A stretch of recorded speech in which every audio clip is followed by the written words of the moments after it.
This is a video in our series where we will be breaking down as far as the 2024 U.S. presidential elections and Donald Trump's second presidential term.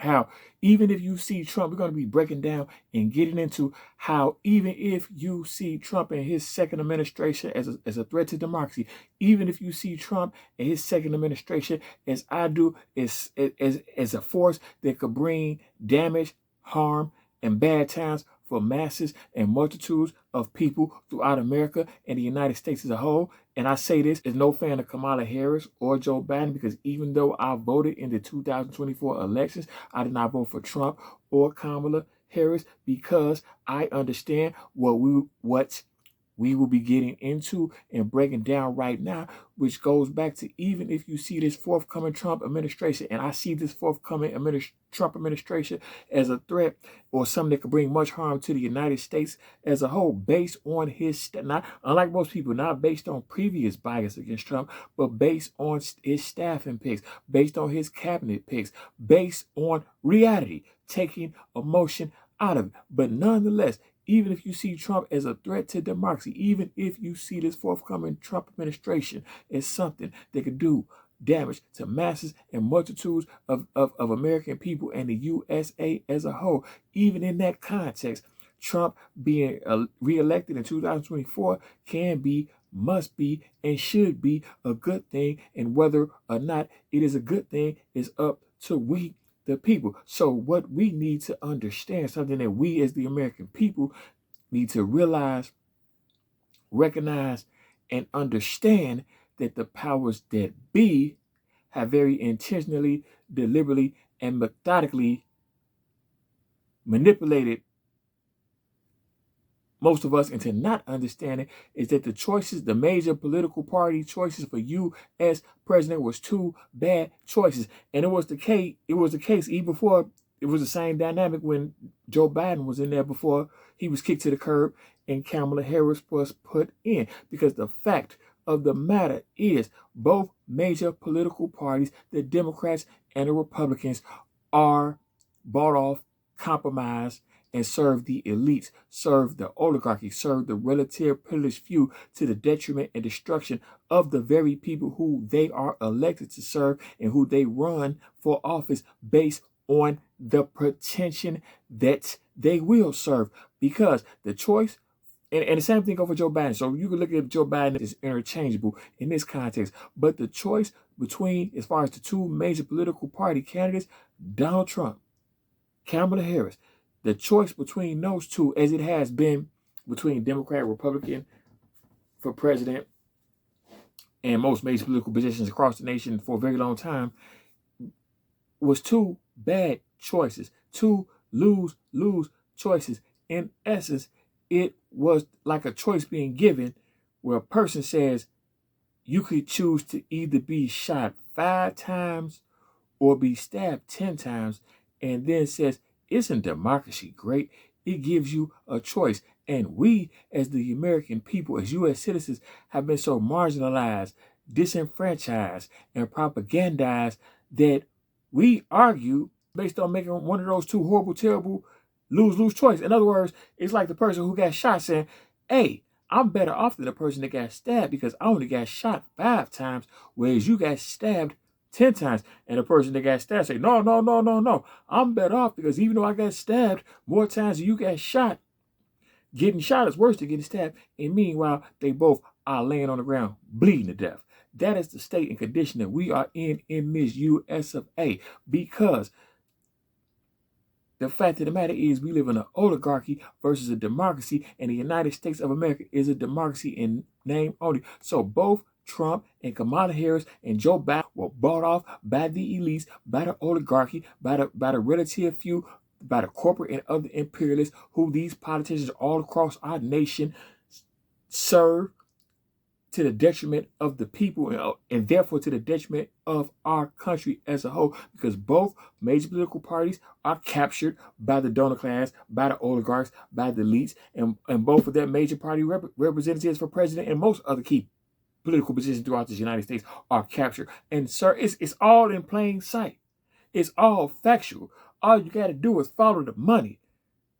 It's not even, it's right in front of us, but it's only because this country distracts us all day, every day, in every way to get us distracted and diverted from the realities that are staring us right in the face. Because to the extent that Trump is a threat to democracy, he is a symptom. He is a byproduct. He is a reflection. In other words, it's like a person has a disease that devastates your immune system.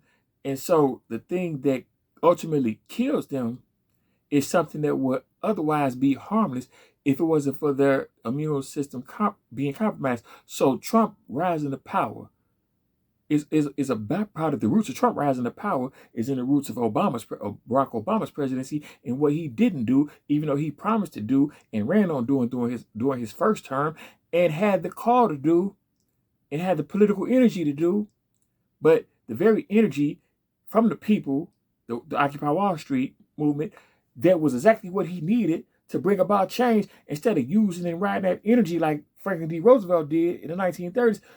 Obama killed that energy on behalf of Wall Street, the oligarchs, the elites.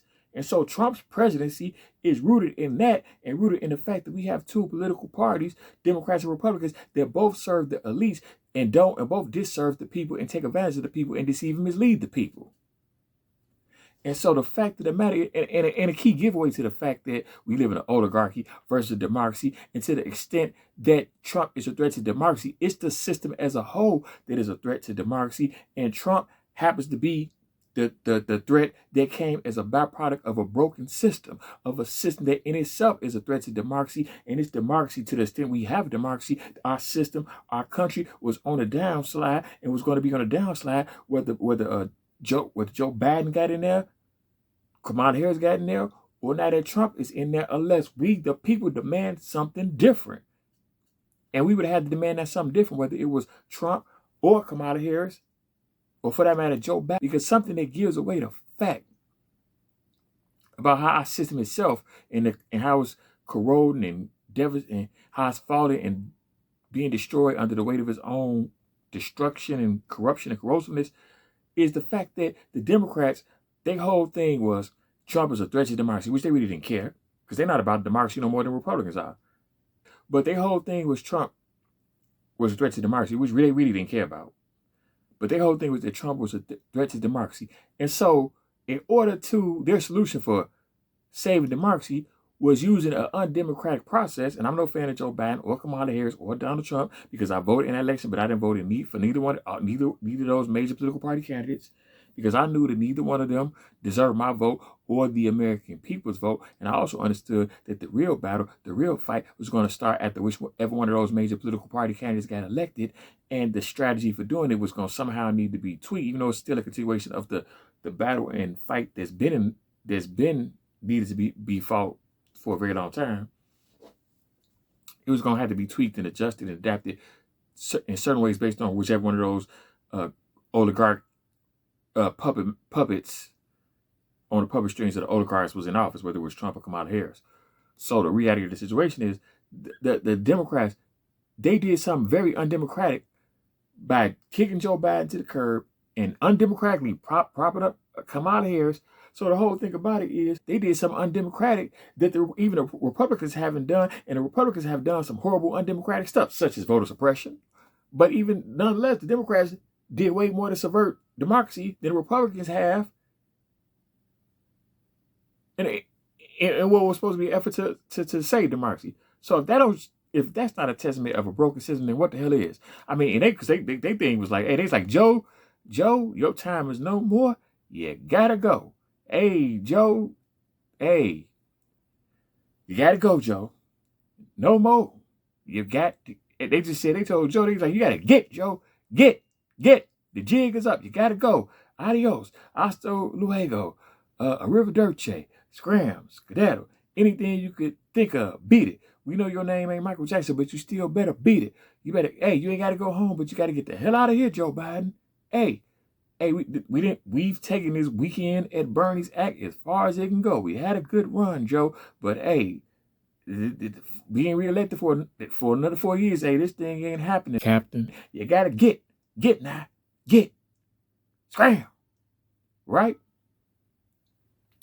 But nonetheless, and we go and in our other editions of this series of how electing Trump, how the threat that Trump poses to the United States and to the world as a whole, which is the threat that would have been posed whether him or Kamala Harris or Joe Biden got in office, in essence, unless we the people push back. So I'm not even centering this on Trump as much as understanding that he's just the choice of the system to facilitate its ends, which are destructive and devastating ends. But it would have been ultimately the same threat whether Kamala Harris or Donald Trump got in there. But that's one of the reasons why Trump being elected should be a good thing, because a lot of people would have went to sleep because they bought into this magic wand politics lie that Trump was a threat to democracy and Kamala Harris was just going to save democracy, even though she was pledged to serve the oligarchs and bought off by the billionaires and the donor class, just like Trump was. And she was chosen, the reason why the donor class invested billions in tons of money into Trump and Kamala Harris, because both of them have showed the oligarchs and the donors that they will serve them to the detriment of the people by them doing so. Donald Trump doing his first presidential administration and Kamala Harris doing her entire career, which is why she got to be the vice president in the first place, even though when she ran for president in 2020, in the 2020 cycle, she did not even get one delegate. Even people like Tulsi Gabbard got one delegate, but nonetheless, she somehow got to be vice president. Right, okay. But, all right. So they try to run magic wand politics that, okay, Trump is a threat to democracy, and if you voted for her, that the threat is over, which wouldn't have been the case, but it would have put people to sleep. So to the extent that you see Trump as a threat to democracy, if the only extent that you were willing to go to cancel or fight against that threat was making a vote, and what happened? Now that she's elected, he's like, oh, well, democracy is gone. I guess the fight is lost. Well, if you got that mentality, you might not even deserve democracy. With that kind of mentality, we gonna have a democracy, whether we deserve it or not, because that's the kind of mentality that has contributed to and will further contribute to the devastation and destruction of our democracy, regardless of which face is at the helm, whether it's a Democratic or Republican face.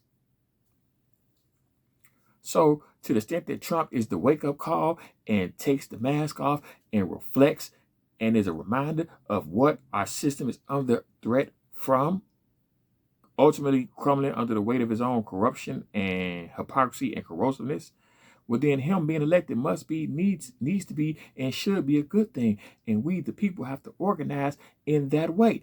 And it has to transcend political party, because both these parties are bought off and serve the elites. So I am not on the side of either of these parties and none of those candidates, because I'm on the side of the American people, which means I'm not on the side of either one of those parties, major political parties, which aren't on the side of the American people. They're on the side of oligarchs. And it really is a 99% versus 1%. And many of these politicians, if they're not part of the 1%, they are certainly pledged to serve the 1% and funded to serve the 1% and will do just that, unless we the people push back. So Trump being elected needs to be, and should be a good thing, because it's about we the people, the 99% versus the 1%. And for those people who voted for Trump in good faith, and you see him as not doing what he promised and presented that he would do, well, instead of those who didn't vote for Trump saying, I told you so, it's like, well, let's do it. Hey, welcome aboard. Because it's us against them. And they have the ones that have declared it and made it that way. I'm Anthony Moore. If you want more, thanks for watching, listening. Peace.